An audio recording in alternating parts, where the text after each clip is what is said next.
The extended Kalman filter, I think, is the best known and most widely used nonlinear Kalman filter generalization. But we saw in the last example that even though the state estimate was reasonably good, the uncertainty estimate was not as good as we might like, and maybe even the state estimate could be improved. Who knows? So there are some flaws to the EKF. I say they're serious here, and maybe that's being a little bit dramatic, but there are some flaws that we can remedy fairly easily with using a different approach instead of EKF. And we're going to ultimately derive something called a sigma point Kalman filter. And a sigma point Kalman filter is based on a different way of evaluating the uncertainty and the uncertainty of the output of a nonlinear function than we used with the EKF. And so we'll look at sigma point methods first before we even think about a Kalman filter, and a sigma point method for thinking about a nonlinear function, and then we'll apply it in the next section to develop a sigma point Kalman filter. So the main issue is, how do I handle the nonlinearity? And if I have knowledge of the expected value and covariance of some input random variable to a nonlinear function, how do I compute the output mean and covariance from that nonlinear function? And here we're talking about a static nonlinear function, which would be the case in our dynamic system also. At any point in time, it would be a static function. So how do I take input x hat sigma x tilde, put it through a nonlinear function, and get an output x hat and sigma x tilde, or y hat sigma y tilde if my output is y? How do I do that well? So the extended Kalman filter, when it was trying to find the mean of the output, made the simplifying assumption that the expected value of the output, in other words, the expected value of the function of x, could be computed as simply putting the mean into the input and measuring the output without any further processing. Now, this is not mathematically true in general, as we discussed earlier, and it's not even sometimes close to true, depending on how nonlinear the function is that I'm looking at. Also, remember when we looked at EKF in steps 1b and 2a, when we're finding covariance matrices at the output of some nonlinear function, we used a Taylor series expansion as part of the calculations to linearize the calculations, and we dropped off the higher order nonlinear terms, and that results in a loss of accuracy. This picture is drawn in an attempt to illustrate how the EKF produces its mean and its covariance. What happens is on the horizontal axis is the input to some nonlinear function. The nonlinear function itself is this kind of red colored line, and the output from the nonlinear function would be on the vertical axis. If I had a deterministic input, what I would do, so suppose I had some input of 0.6, I would compute the output by putting it through the function and getting, in this case, somewhere around 3. But instead, we're talking about the problem of what happens when I have a random input, a non-deterministic input, and I know the mean of my input and my variation of my input, and I want to know the mean of the output and the variation of the output. So this blue line here, indicated with this arrow, is the input probability density function.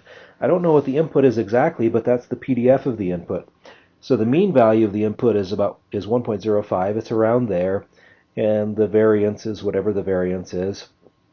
And what the EKF does, in order to compute the mean output, it takes the mean input, puts it through the function, and it comes over here.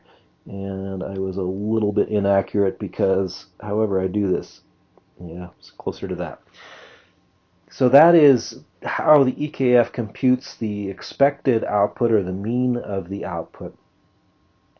Then the EKF says in order to compute the variation, the variance of the output, I'm going to look at the mean location here, and I'm going to linearize the function at that point. I'm going to make a tangent line or hyperplane at that point and pretend that the function is equal to that hyperplane everywhere. Well, it's not. You can see the function here in this case is quite curved, and the hyperplane is not a great approximation anywhere except for right at that point, but that's what the EKF does. And then basically it takes whatever uncertainty on this axis and scales it by the slope essentially of that hyperplane to give me the uncertainty on this axis of the output. So the EKF in this case, it's not the filter itself, but the assumptions made by the filter, the approach taken by the filter, compute what it thinks the output mean and covariance would be, and therefore the PDF to be what's shown here by this dotted line. So it thinks that the output is probably somewhere around 4.5 plus or minus 1, standard deviation of 1. That's not very good. Now, how do we know it's not very good? What we do is we take a huge number of samples from this input PDF. It's a Gaussian PDF, so I use rand_n with appropriate scaling. I take a lot of samples from this PDF, and I take these random samples and I put them through the function, and I get output values. So maybe I've got 10, 20,000 input values, which gives me 10, 20,000 output values, and I compute the mean of those output values, and I compute the variance of those output values, and I fit it to a Gaussian curve, and what I get is this solid blue line over here, which says, well, the true mean is really somewhere around 6-ish, 5.5, 6, somewhere in there, and the true variance is really quite wide. Now, I'm exaggerating things, not exaggerating, but I'm giving a case here where EKF does not do very well. To make a point that EKF sometimes does not do very well. Sometimes it does well. It tends to do well if you have a fairly linear function, but here there's quite a lot of curvature. I've got this curvature and that curvature and so forth, and so the EKF does a fairly poor job of approximating the true PDF. So my state estimate will be bad, and my covariance estimate, my uncertainty bounds, are going to be bad in this case. So we already gave a hint of what might be done to make a better approximation, and that is take a huge number of samples from the input PDF and pass them through the nonlinear function to get a huge number of output samples, and then find the mean and the variance of those output samples to get a much better idea of what the PDF should be.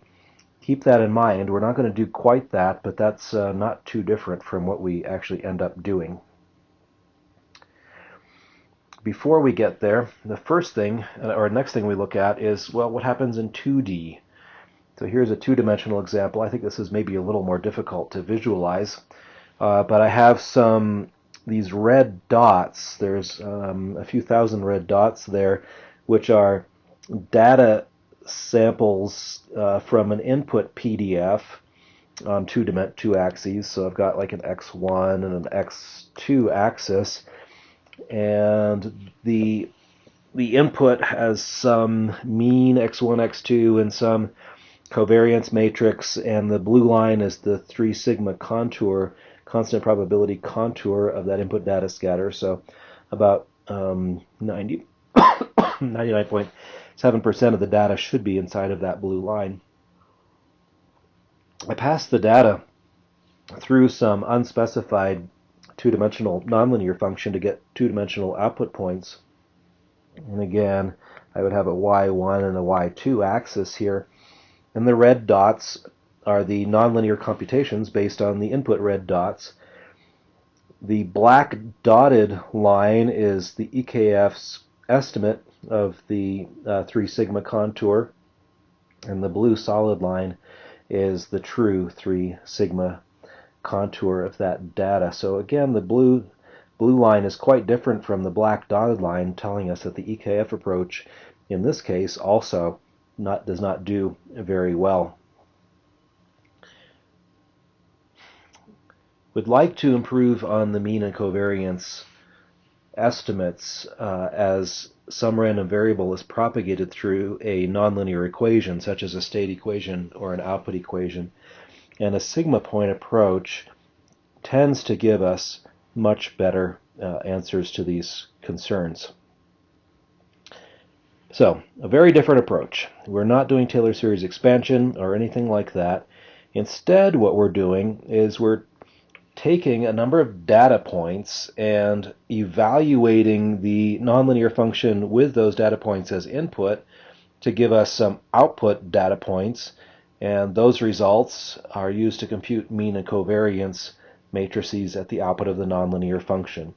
It's a lot like what we did to get the truth results here, except for the truth results here I use thousands of data points, and we're going to find a way of doing it with a very, very, very small number of data points that we put into the nonlinear function in order to get the output statistics that we want.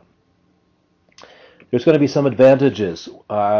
Nowhere in this process do I have to compute derivatives of the state equation or the output equation, and that's one of the most error-prone steps when implementing an EKF. And that implies that the state equation and output equation don't even need to be differentiable, which is an issue we ran into when we were looking at the hysteresis state before. Here, that's not even a problem. And usually we achieve better covariance approximations compared to EKF, and that gives us better state estimates as well. And even though the conceptual complexity of this method may seem higher, because you probably have a lot of experience doing Taylor series expansions in different courses in your life and different applications, you might not have seen a sigma point approach before. The computational complexity is actually exactly the same as the EKF, even though the conceptual complexity may be higher.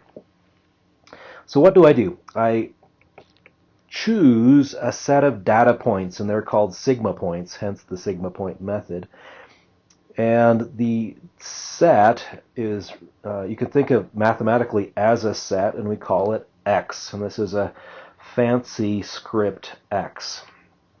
So script X is chosen so that the possibly weighted mean and covariance of these data points exactly matches the mean of the input to the nonlinear function and the covariance of the input to the nonlinear function, so the a priori random variable being modeled. So I have a set of these points, haven't said how big that set is yet, but I've got a set of data points that have the same mean and same covariance as the input RV. I individually pass each one of these points through the nonlinear function, and that gives me a transformed set of points, a set of output points, which is script Y. So the number of points in script Y is exactly the same as the number of points in script X. It's the outputs corresponding to the inputs.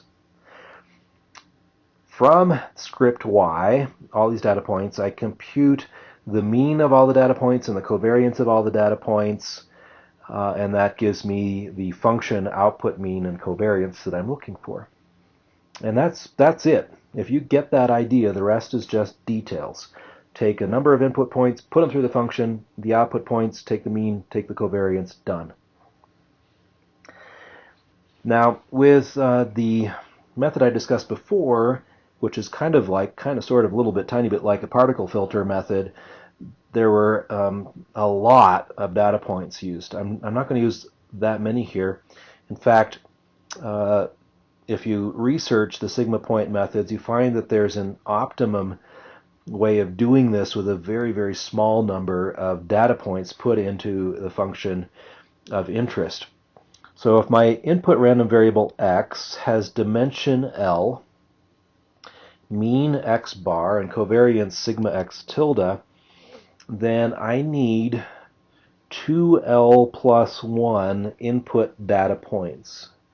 So if I have a scalar state, I need 3 points. If it's a 2D state, I need 2 times 2 plus 1 is 5 points.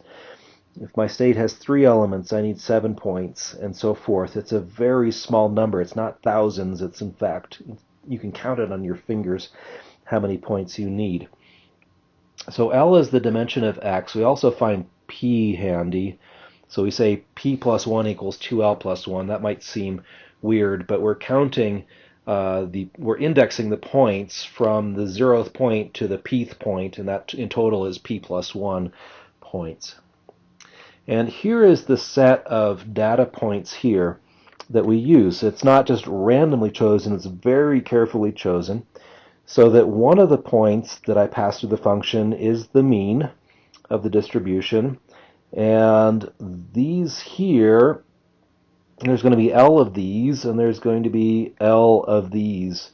So together, 2 times L plus 1 data points. Let's look at this. This doesn't even make sense. This is mathematical shorthand, which can be confusing unless you take some time to understand what it's trying to say. So x bar is some vector, and sigma x tilde is a square matrix. So this is L by 1, and this is L by L. Gamma is this guy here, gamma is a scalar. So it's just a scale factor. So basically what it's saying is I'm trying to take a vector and add it to a matrix, which is weird. Can't do that. And furthermore, I'm square rooting the matrix, which is also weird because we don't tend to do that either. So first, what do we mean by square root of matrix? Well, if the square root of the matrix is something we call R, then we are assuming that the matrix can be recomposed by multiplying R by R transpose. So the matrix that we have, that we want, the square root, can be achieved using a Cholesky decomposition. We came across the Cholesky decomposition once before when we were simulating random variables. In this case, we're using it for a slightly different purpose, although it turns out not to be too different if you dig into the math. The R matrix is a lower triangular matrix. So what we get when we take the square root of sigma is a full matrix, it's positive, definite, it's symmetric and all that, but R is not. R is in fact a lower triangular matrix. There's data there and there's 0 there. Okay, that explains the square root of sigma x tilde. Then I can multiply that by gamma. So you just multiply every element in there by gamma. And then it says add x bar. And that's just mathematical shorthand. The idea is I take one column out of this matrix and add it to x bar, and that gives me 1 sigma point. I take the second column, add x bar, that gives me another sigma point. The third column, add it to x bar, that's the next sigma point, etc., all the way until you take the nth column out of this matrix and add x bar, and that gives me the nth additional sigma point. So that's how we get L different sigma points out of that computation, and this here is different only in that I don't add x bar to that result, I subtract that result from x bar to get different sigma points. If you understand that, you're good. You're 90% of the way to understanding the sigma point methods. So these are the input data points, and they're carefully chosen, and it's a weird equation, and I can't explain where it comes from because we would have to go through and really dig very, very deeply in the derivation of sigma point filters. But if you take this on faith that that is actually the best set of points that you could use, then we can proceed from there. Those are the input to the function. I pass each one of those points individually through the output of the function, and we calculate some statistics. Now, we can show that the input sigma points, so x sub I is the ith member of that set, the ith sigma point in that set. If I sum up all of those sigma points with some weighting factors, so alpha im are just some weights, some constants that we could choose for, those are tuning factors, we'll talk about that. but those are just weighted weights, so that I do this weighted summation of all the sigma points. That turns out to be x bar. And then the covariance, again, what is a variance? It's I take the data minus the mean times the data minus the mean transpose, and I find the expected value of that. And here we're doing the statistical approximation thereof by summing the actual data and multiplying it by different weights. So these weights have a superscript C for covariance. These are M for mean. They might be different, but they're often the same. So in fact, we can show for certain sets chosen of these weighting factors that the sigma points do have the right mean and the right covariance at the input to the nonlinear function. The constants that are usually chosen for the weighting factors are one of these two. So the unscented Kalman filter uses a gamma value of root L plus lambda, where lambda is a tuning factor that you choose. The alpha 0, for the weight on the 0th sigma point in the mean calculation is given there. The weight of the kth component of the mean calculation is given there, and so forth for the covariance. The central difference Kalman filter uses a simplified set of coefficients, and under assumptions that the probability density functions are actually Gaussian, the central difference Kalman filter is slightly more accurate than the unscented Kalman filter. However, people use both. The UKF gives you a little bit more tuning capability, so some people prefer that. You might be curious about why it's called an unscented Kalman filter. Central difference Kalman filter has a very sober name, and it has a derivation that talks about using Stirling's approximations and various things like that. It's all very, very rigorous and all, and its name really talks about where the filter comes from. The unscented Kalman filter has an interesting backstory, and I suggest that you search the internet for why it's called an unscented Kalman filter. It's probably not what you expect. The name is completely whimsical. It's not scientific at all. The method, however, is very scientific, and it works quite well. So I'm not trying to denigrate the method in any way, but the name is a lot of fun.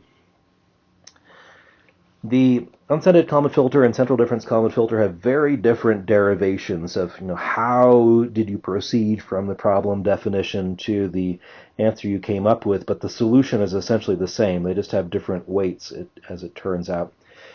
So as I said, CDKF has only one tuning parameter h that you have to choose, so it's quite a bit simpler, at least to use as a first attempt. And furthermore, if you look at the fine print, h equals square root of 3 is not a bad value to choose as a starting point either. Okay, so I have created my input sigma points to my nonlinear function. Now I compute a set of output sigma points where the ith output point is the function evaluated using the ith input point. And then when I do all of the evaluations, I can compute y bar as this weighted sum of the output points, same weights, and the covariance of y as the same type of sum of the output points, also with the same weights. The equations are correct, but sometimes it might be easier for people to visualize things. So I tried to draw this for whatever illustrative purpose it has. So here the idea is I start over here. I'm given an x bar, which is the mean of the input variable to some nonlinear function, and a sigma x tilde, which is the covariance of the same. In this case, my x is a 4 vector, and my covariance is a 4 by 4 matrix. Now I need to make sigma points from the input random variable, and we know it's L equals 4, And the number, I've got 2L plus 1 equals 9 points. And I'm going to store or organize these points as a matrix. Now, mathematically, it's a set of 9 sigma points, but it can be convenient, especially in MATLAB, because MATLAB loves matrices, to store this as a 4 by 9 matrix, which is what we see here as 4 by 9 matrix. So every column in this matrix is a sigma point. The equation for generating these sigma points says the 0th sigma point is simply x bar. So I take these 4 entries and I copy them over there. Then the next 4 is I take the Cholesky factor of this, which we said was a lower triangular thing. So my Cholesky factor will fill in these numbers. I'll put a square root there, and then these will all be 0. And so I will have, where I add 0 to x bar, I still have x bar. So notice the blue on the left is trying to show that x bar still kind of bleeds through a little bit everywhere I'm adding 0 to it. But the green is showing that the x bar is modified in the different states in places where I'm not adding 0 to it. So I take the first column, I add x bar, I get that sigma point. Second column, add x bar, get that sigma point, etc. Oh, and there's also a gamma factor. I multiply the column by gamma. So take that, add x bar, and I get this. So that's how I get those sigma points, and then these sigma points are calculated basically the same way, except I take x bar minus gamma times the columns of this Cholesky factor, the square root of sigma x.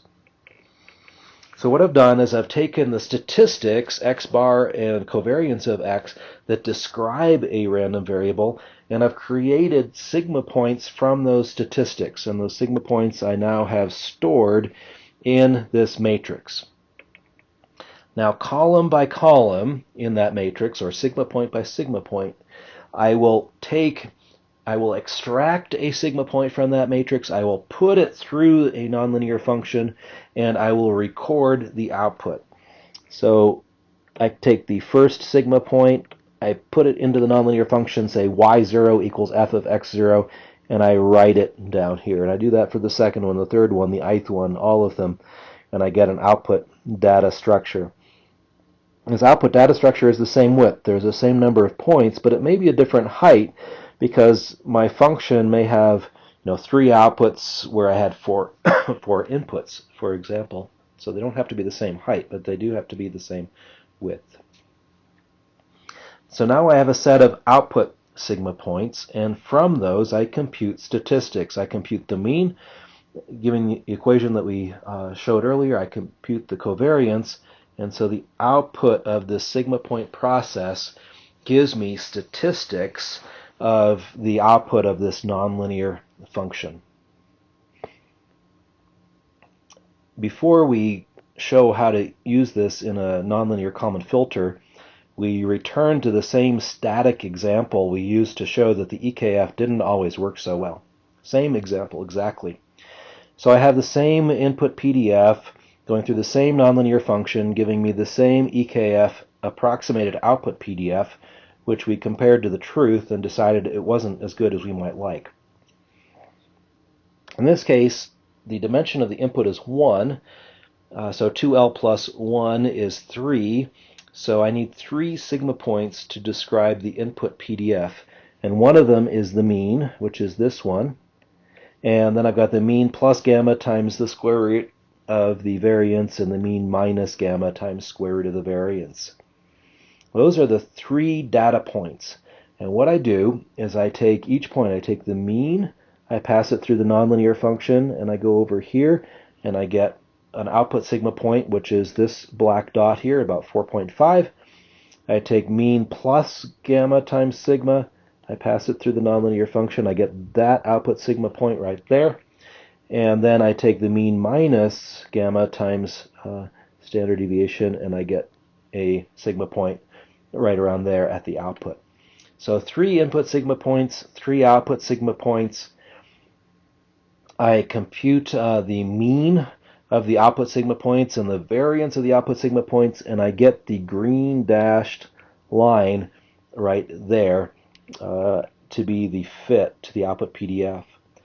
And it's not exactly identical to the true output PDF, but it's a lot closer than the EKF gave us. Okay, so the idea is really not too hard. Just put data through the function, find the mean and variance of the data. The only tricky part is how do I decide on what input data to use, and that's what makes this method computationally reasonable. You can do the same thing with the two-dimensional example we saw before. In that case, the sigma points of the input are drawn there. They may not be what you would think. You'd kind of almost think that they would be symmetric along the major minor axes. They're not. They're somewhat skewed, but these are okay, this is a 2D example. L equals 2, 2L plus 1 equals 5, so there should be 5 sigma points, and these black dots show where they are. I pass those 5 black dots, and only 5, not the thousands of red ones, but the 5 black dots through the nonlinear function to get 5 output nonlinear dots, and those are shown on the right-hand side. And from those 5 output black dots, we compute a mean and a covariance, and we get the green dashed covariance 3 sigma contour.